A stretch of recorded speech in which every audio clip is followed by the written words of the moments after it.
We established a couple of videos ago that there is still much to sow, much food you can grow over the autumn and winter period to enjoy. In today's video, we shall look at 8 seeds that you could be sowing right now.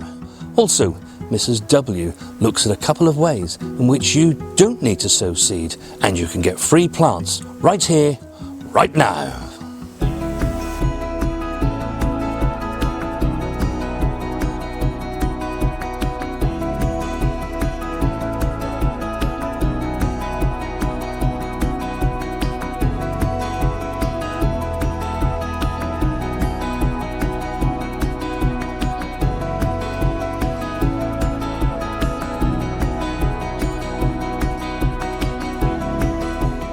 We're going to start with carrots. Now I'm going to be sowing a variety called Marion, and it's a good overwintering carrot. We've already sown our main crop carrots. They're growing away nicely. They're already getting to a really good size.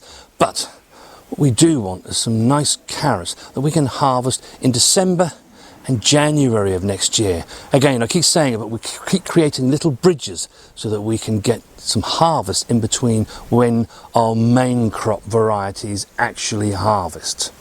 Now these are going to be sown into 30-litre containers. When you sow carrots in containers, they do need a bit of depth. I'm going to make some holes in the compost that I've filled this container with, and you can see here that Mrs. W is adding 2 to 3 seeds into each hole. Once they've germinated, we shall thin down to the strongest seedling. The holes are about 1 inch to 1.5 inches in spacing.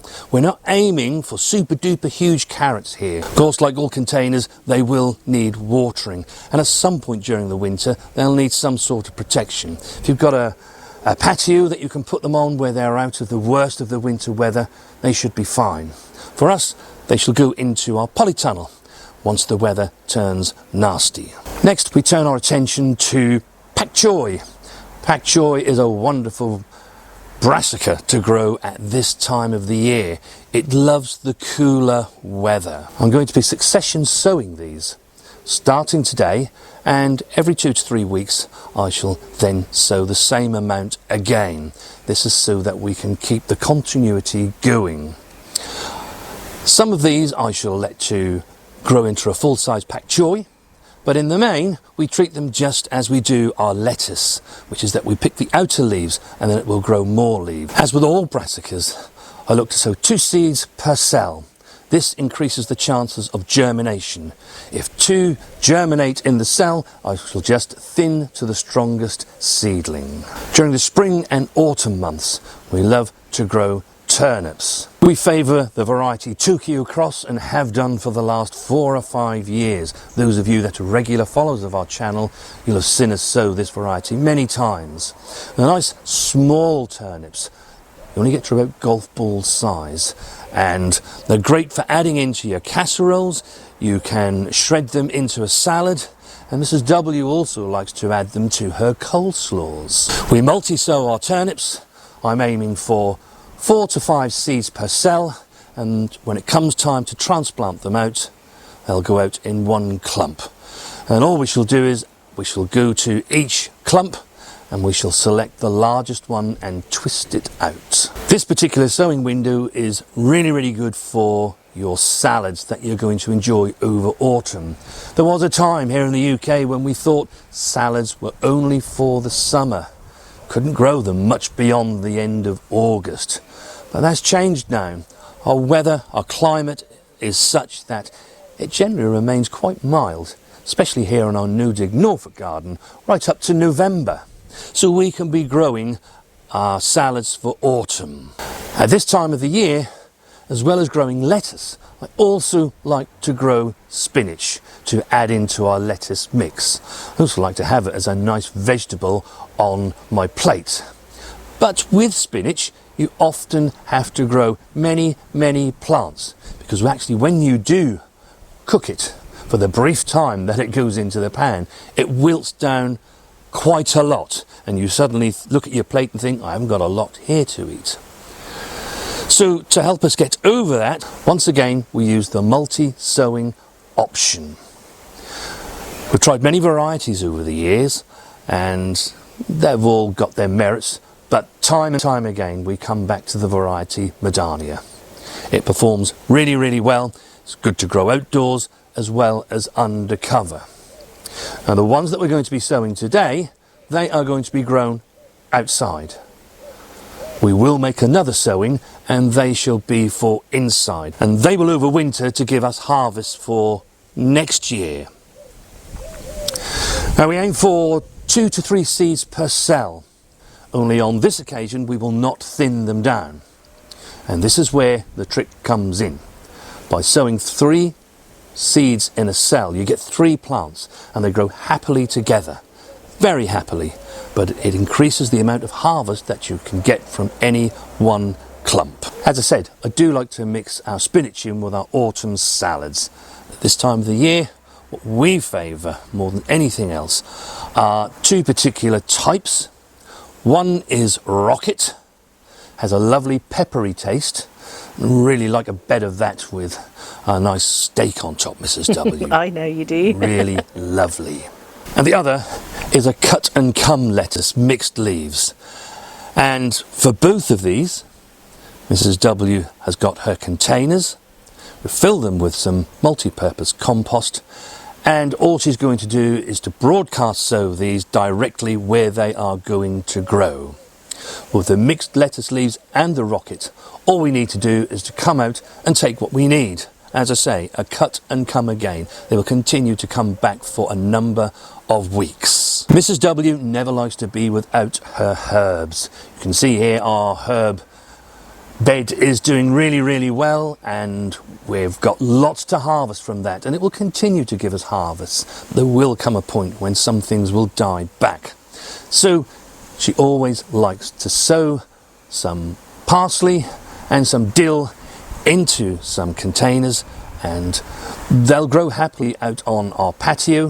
If the weather really does turn nasty, we move them indoors, where they'll grow happily on a windowsill for us to use. If you're going to be doing the same thing as us and maybe wanting to move them indoors, do make sure that the container is of a size you can easily lift and will fit on your windowsills. Much the same as the lettuce, the seeds are just simply broadcast over the mix and left there in situ to grow.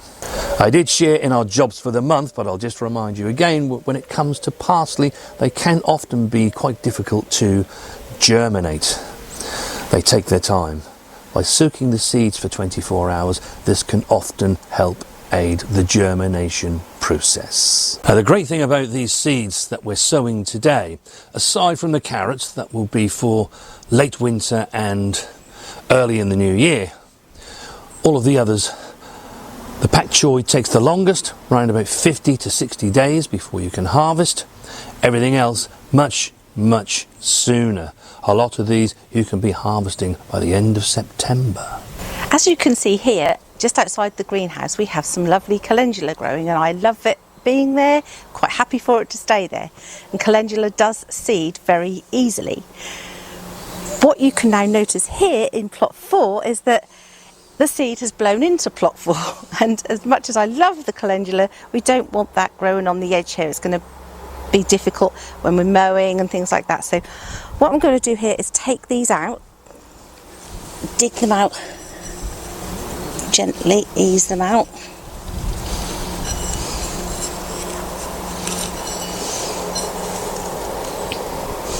Just pop them into water straight away.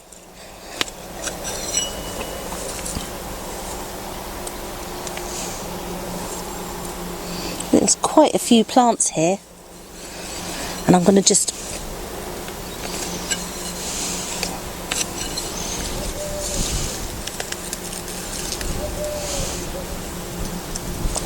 try to leave a little bit of soil around the root if you can. That will help with the transplantations.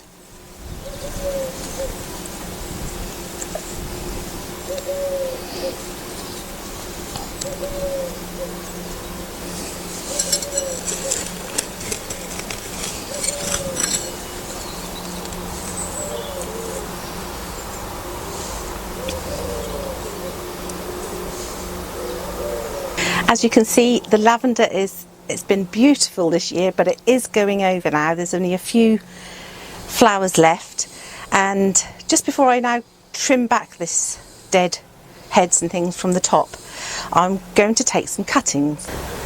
And to take lavender cuttings, you need to look into the shrub and see the stems that are coming up with no flower head on them. So as you can see, for instance, this one has a flower that's formed on it, and so not that stem, these stems which have, they're like a blind stem with no flower forming, and you just simply cut them off, put them directly into a plastic bag. I'm going to cut a few more, so we've got a few chances of them taking.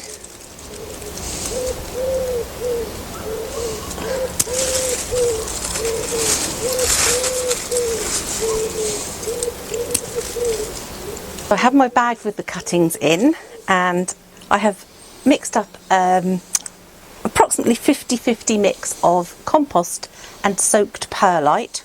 If you don't have perlite, you could use horticultural grit or even a bit of sand. They don't really need any particular nutrients at this time, but they do need air. So just pop that in there like that. And these are what you call softwood cuttings. Now I've deliberately cut this one a little bit longer because you can see on this stem here, this darker end here is harder wood. So you need to cut it below a node in the softwood and just strip back a couple of sets of the bottom leaves. And I just take the tip out, and then I simply slide them down the edge of the potting mix.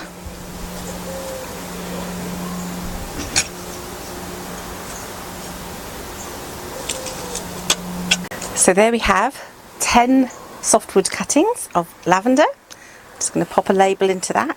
I'll stand that in a water bath just to absorb the water. And then all I do is, with one of these sandwich bags or some a plastic bag, just cover that over, zip that together, and I shall just pop that into the cold frame, or I might just tuck it just between the potato buckets on the outside of the greenhouse, somewhere where it's not in direct sunlight, and it can just sit, and hopefully within it will probably take a few weeks, but you should get some nice roots on the lavender and have new plants for next year. A super productive day. We've sown 8 different vegetables that will feed us through autumn and winter, and Mrs. W has got some nice free plants. She does like a free plant. Something that's already in the ground but is an autumn staple here in our no-dig Norfolk garden are leeks. We made a video a couple of 3 weeks back about the allium leaf miner and the issues you can have with it if it gets on your leeks. So if you want to protect your leeks and know exactly how we did that, then watch this video next.